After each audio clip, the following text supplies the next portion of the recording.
آج ہم ایک ایسی عبادت کی حقیقت کو سمجھنے جا رہے ہیں جو زمین والوں کے لیے آسمان سے ایک تحفہ ہے۔ یہ ایک دعوت ہے، ایک الہی دعوت جسے ہم اور آپ درود شریف کے نام سے جانتے ہیں۔ ذرا ایک لمحے کے لیے سوچئے، ایسی بھلا کون سی دعا ہو سکتی ہے جس میں خود اللہ تعالیٰ اور اس کے فرشتے بھی شامل ہوں؟ یہ سوال ہی درود شریف کی عظمت کو بیان کرنے کے لیے کافی ہے۔ آئیے اس کی گہرائی میں اترتے ہیں۔ تو سب سے پہلے یہ سمجھتے ہیں کہ آخر درود شریف ہے کیا چیز۔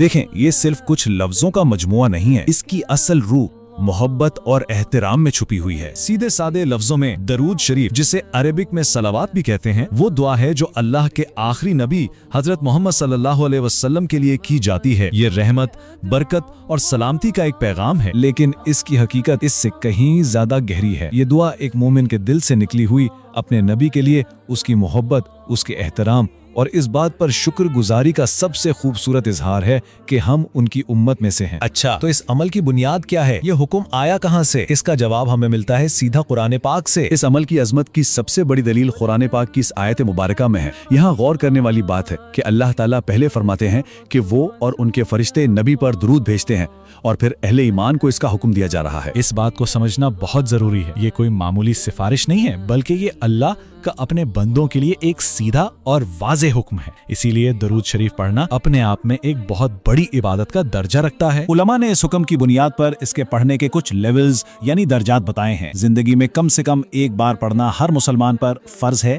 یعنی لازمی ہے۔ کسی گیدرنگ یا محفل میں پہلی بار نام سننے پر پڑھنا واجب یعنی ضروری ہے، اور اس کے بعد ہر بار نام سن کر پڑھنا مستحب ہے، یعنی ایک ایسا عمل جسے کرنا بہترین اور بہت پسندیدہ ہے۔ تو اب آتے ہیں اس حصے پر جس کا سب کو انتظار ہوتا ہے، اس آسمانی حکم کو پورا کرنے کے انعامات، اور یہ واقعی انعامات کا ایک سمندر ہے۔ چلیے اس میں سے کچھ پر نظر ڈالتے ہیں۔ احادیث تو اس کے فضائل سے بھری ہوئی ہیں۔ کثرت سے درود پڑھنے والے کے گناہ معاف کیے جاتے ہیں، وہ قیامت کے دن رسول اکرم صلی اللہ علیہ وسلم کے سب سے قریب ہوگا، اس پر اللہ کی رحمتیں لگاتار نازل ہوتی ہیں، اور سب سے بڑھ کر اس کے لیے نبی کی شفاعت واجب ہو جاتی ہے۔ اب ایک خاص عدد کی بات کرتے ہیں، 100 میں کیا خاص ہے؟ حدیث پاک میں کیا خوبصورت وعدہ ہے کہ جو شخص دن میں 100 مرتبہ درود شریف پڑھتا ہے، اللہ تعالیٰ اس کی 100 ضرورتیں پوری فرماتا ہے۔ اور اس کی تقسیم دیکھیے کتنی عجیب ہے۔ 30 ضرورتیں اس دنیا میں پوری ہوتی ہیں اور 70 آخرت کے لیے محفوظ کر لی جاتی ہیں۔ اگر 100 مرتبہ پڑھنے کا یہ اجر ہے تو ذرا سوچیے، اگر کوئی اسے روزانہ 1000 بار پڑھنے کا معمول بنا لے تو اس سے کیا ملے گا؟ اس کا جواب سبحان اللہ، روح کو خوش کر دیتا ہے۔ حدیث مبارکہ میں وعدہ ہے کہ جو شخص دن میں 1000 بار درود پڑھے گا وہ اس وقت تک نہیں مرے گا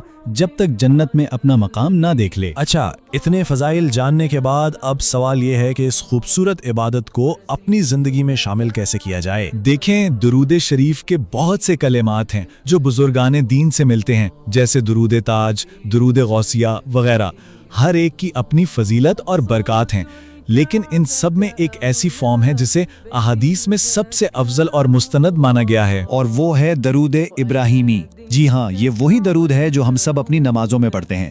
اس کے الفاظ اور ترجمہ آپ کے سامنے ہیں، اور اس کی اہمیت اس لیے سب سے زیادہ ہے کیونکہ اس کی تعلیم خود نبی اکرم صلی اللہ علیہ وسلم نے اپنے صحابہ کو دی تھی۔ تو اس ساری گفتگو کا خلاصہ کیا ہے؟ خلاصہ یہ ہے کہ درود شریف صرف ایک دعا نہیں، بلکہ یہ اللہ کی رحمت تک پہنچنے کی چابی ہے، ایک کنجی ہے۔ بالکل، یہ ایک ایسی کنجی ہے جو اللہ کی رحمت کے خزانوں کو کھول دیتی ہے۔ یہ ضرورتوں کی تکمیل کا ذریعہ ہے، اور سب سے بڑھ کر یہ اس گہری اور سچی محبت کا عملی ثبوت ہے جو ہر مومن اپنے نبی صلی اللہ علیہ وسلم کے لیے اپنے دل میں محسوس کرتا ہے۔ تو آخر میں یہ سوال ہم سب کے لیے ایک دعوت فکر ہے۔ اس آسمانی حکم اور اس الہی دعوت کو جاننے کے بعد اب ہم اس پر لبیک کیسے کہتے ہیں؟ اس کا جواب اور اس کا فیصلہ اب ہمیں اپنی روزمرہ کی زندگی میں ہی کرنا ہے۔